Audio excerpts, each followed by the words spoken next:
happened? Is that you or me? What happened?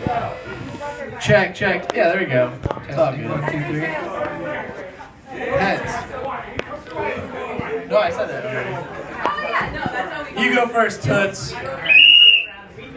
I've heard that Brian once dated a midget, but I don't believe it. Why would anyone date a short, oddly shaped freak like Brian? Thank you, vegan Fabio. Alright, here we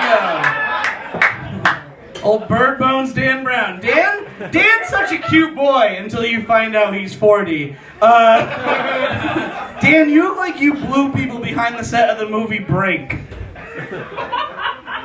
You guys ever see that flick? It does. Team X-Blades all the way. There we go. So Brian has come in second place in many of these roast battles. You could almost say he's number 1 at being number 2, which coincidentally is another term for utter shit.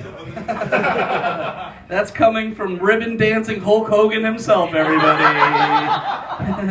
Dan Brown, I'm just glad that you can actually excel at something in comedy, because honestly, watching your set is like as boring as playing the game Bop It with no batteries in it.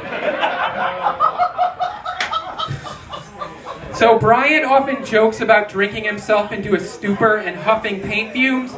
I'm hoping he'll finally be funny once his useless brain dies. Okay, Joe Beckley with syphilis.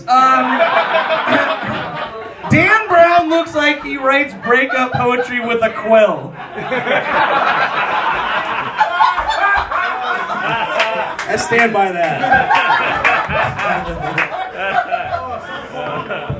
Oh my God. Okay, guys, let's hear it for him. Yeah. There we go. Let's get excited. One more time. Let's hear it